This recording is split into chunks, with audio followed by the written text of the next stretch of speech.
దేశంలో 15 కోట్ల జనాభా ఉన్నటువంటి బంజారా బిడ్డలు వివిధ రాష్ట్రాల్లో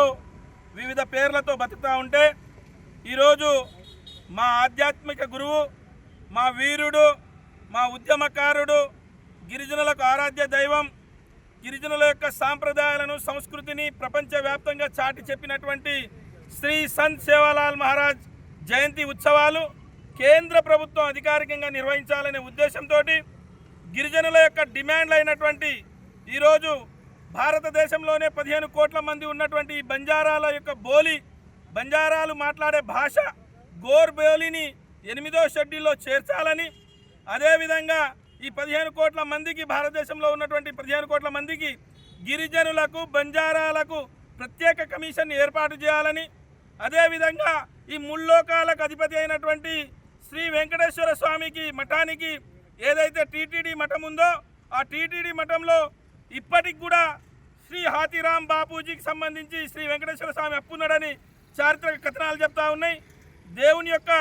అక్కడ ఉన్న టీటీడీ ఆస్తులు కాపాడలేకపోతే ఆ హాతీరామ్ బాపూజీకి సంబంధించినటువంటి మఠం ఆస్తులు కూడా మొత్తం తీసుకుపోతున్నారు. అందుకొరకే ప్రత్యేక డిమాండ్ టీటీడీలో కూడా గిరిజనులకు బంజారులకు టీటీడీలో మెంబర్షిప్ కానీ చైర్మన్ కానీ ఇవ్వాలని ఈరోజు తెలంగాణ రాష్ట్ర కమిటీ అయినటువంటి గిరిజన విద్యార్థి సంఘం తెలంగాణ రాష్ట్ర కమిటీ చలో ఢిల్లీ కార్యక్రమాన్ని ఏర్పాటు చేసుకున్నది. ఈ ప్రభుత్వం కళ్ళు తెరిచే విధంగా ఈరోజు గిరిజన విద్యార్థి సంఘం జంతర్ మంతర్ దగ్గర ధర్నా చేపట్టబోతుంది.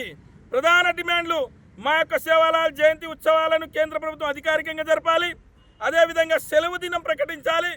రెండోది బంజారాలకు ప్రత్యేక కమిషన్ ఏర్పాటు చేయాలి, మూడవది టీటీడీ బోర్డులో మెంబర్షిప్ని కల్పించాలి, 4 ఏదైతే బంజారాలు మాట్లాడుతున్నటువంటి గోర్ భాషను 8వ షెడ్యూల్లో చేర్చి దానికి చట్టబద్ధత చేయాలి, అదేవిధంగా ఏదైతే బంజారులు ప్రత్యేకంగా 15 కోట్ల మంది ఉన్నారో కమిషన్ వేసి 1000 కోట్ల రూపాయల బడ్జెట్ని కేటాయించి వాళ్ళ యొక్క డెవలప్మెంట్ చూడాలని చెప్పేసి ఈరోజు గిరిజన విద్యార్థి సంఘం ప్రధాన డిమాండ్లతోటి చలో ఢిల్లీ కార్యక్రమాన్ని ఏర్పాటు చేసుకున్నది.